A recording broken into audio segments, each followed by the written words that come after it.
Καλησπέρας. Λοιπόν, το σημερινό vlog είναι πολύ διαφορετικό. Βασικά, όχι τόσο, πάλι κάτι φτιάχνουμε. Αλλά διαφορετικό γιατί σήμερα θα σας δείξω τον βασιλιά του ταξιδιού.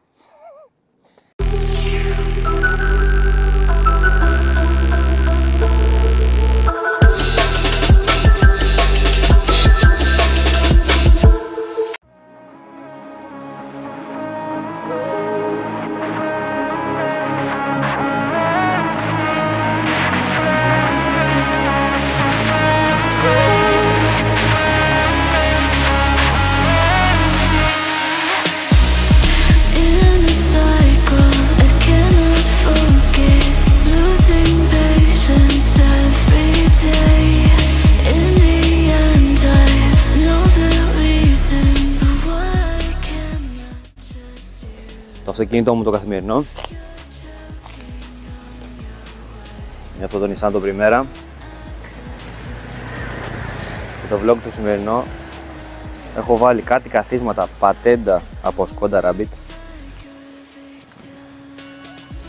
Σκισμένα ήταν οτιδήποτε αυτά, τα από κάτω είναι κομπλέτα δικά του, απλά ήρθα σε κάτι σε δερμάτινο, θα τα δείξω και τα μαμά.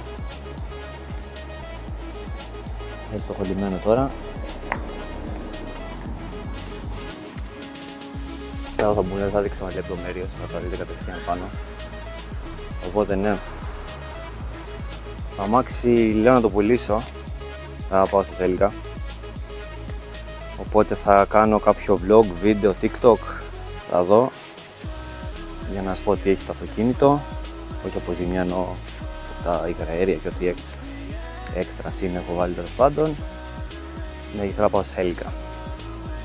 Είναι το καλύτερο αυτοκίνητο για ταξίδια, αλλά θέλουν κάτι πιο καγκούρικο. Λοιπόν, για αυτό το βίντεο είναι για τους haters που θα γράψουν ότι δίνω ξανά τα καθίσματα γιατί είναι χάλια από κάτω. Τα καθίσματα είναι 25 χρονών. Αυτά είναι τα πίσω. Δέρμα είναι αυτό. Αυτό είναι το οδηγού. Ωραία, η ζημιά που έχει, φοβερή. Εγώ τον δίνω ξεκάθαρα για αυτό εδώ το χρωματισμό που έχει. Συνοδηγού. Κοίτα μακριά και σαν δέρμα. Έχει από πίσω. Είναι όλο δέρμα. Θες να είναι στην πένα, παιδιά. Για τη χρονολογία του μιλάω πάντα. Απλά με χαλάει αυτό το... Δεν ξέρω καν τι χρώμα είναι. Και έχω σκεφτεί στο άλλο vlog, το σκέφτομαι ακόμα, να κάνω αυτό που έχω πάρει για το Porsche, αυτά εδώ, αλκαντάρα μαύρα. Θα το σκεφτώ. Θα δω. Μπρος πίσω είναι έτσι, εντάξει αυτά δεν τα έχω βγάλει ακόμα. Αλλά εντάξει, άμα βλέπετε αυτά που κάθονται, φανταστείτε πως είναι η πλάτη εκεί πέρα.